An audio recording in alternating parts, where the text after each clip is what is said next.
पाकिस्तान से युद्ध को ध्यान रखते हुए केंद्र सरकार ने सभी राज्यों से पाकिस्तान के अवैध नागरिकों को बाहर करने का निर्देश दिया है। बीजेपी के नेता लंबे समय से झारखंड में अवैध पाकिस्तानियों और बांग्लादेशियों के रहने की बात करते रहे हैं। इसलिए केंद्र सरकार के निर्देश के बाद बीजेपी के सीनियर लीडर बाबूलाल मरांडी ने हेमंत सरकार पर दबाव बढ़ाया है। इसी सिलसिले में रांची में बीजेपी के वर्करों ने पाकिस्तानियों भारत छोड़ो कार्यक्रम का आयोजन किया। वहीं मरांडी ने कहा कि पहलगाम में धर्म पूजकर बेगुनाह लोगों की निर्ममता से हत्या कर दी गई थी।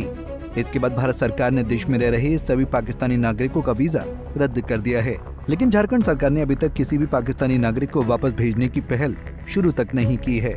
मरांडी ने कहा कि कई पाकिस्तानी नागरिक अपने बेटे बेटियों, नाती नातिन और पोते पोतियों के साथ सरकारी लाभ लेकर रह रहे हैं, इसलिए इन पाकिस्तानी नागरिकों को जल्द से जल्द परिवार सहित वापस भेजना चाहिए। पाकिस्तानियों को निकाला नहीं जा रहा है और हम सबको पता है कि जब पहलगाम में घटना हुई वहां पर 27 पर्यटकों को नाम पूछ करके, धर्म पूछ करके, कलमा पढ़वा करके और यहाँ तक कि कपड़े भी उतारवा करके उसको मार दिया गया। और उसके बाद देश की सरकार ने यह निर्णय लिया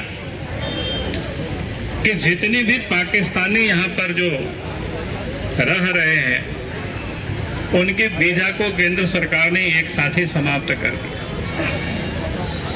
और फिर केंद्र सरकार ने आदेश दिया उनको 48 घंटे के अंदर भारत को छोड़ देनी चाहिए।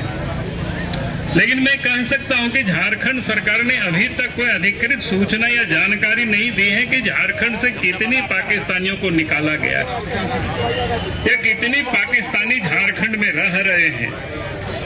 ये सरकार को, यहाँ के लोगों को बतानी चाहिए, देशवासियों को। लेकिन लगता है कि झारखंड सरकार उन लोगों को बचाने की, उन लोगों को यहाँ पर ही सुरक्षित रखने की वो शायद षड्यंत्र कर रही है।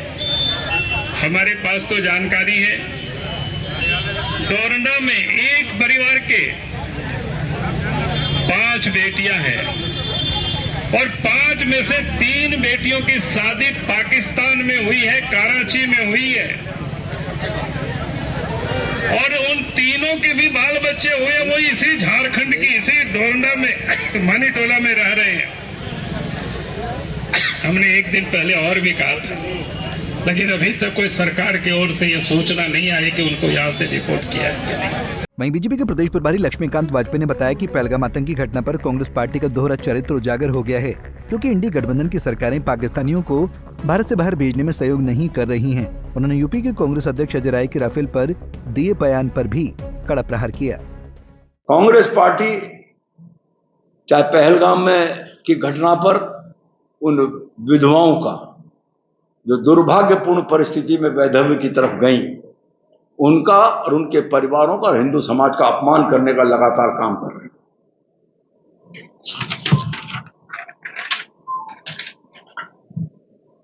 कल झारखंड के परिप्रेक्ष्य में एक बात और कहना चाहूंगा। कल माननीय राष्ट्रीय अध्यक्ष कांग्रेस खड़गे जी यहां आ रहे हैं और विषय है उनका संविधान। अगर मैं कहूं कि 100 चूहे खाकर बिल्ली हज करने चली, ये चरित्र है कांग्रेस का और कांग्रेस के नेताओं का। वो आज संविधान की बात कर रहे हैं, तो मैं और साथ ही जोड़ना चाहता हूं राहुल गांधी जी ने जो माफी मांगने का काम किया है आज 84 की घटना पर। अरे राहुल गांधी जी, 84 की घटना पर नहीं, सन 50 से लेकर आप तक के कांग्रेस के कृत्यों को, भारत माता के विरोध में किए गए कार्यों के लिए तुम्हें माफी मांगनी होगी।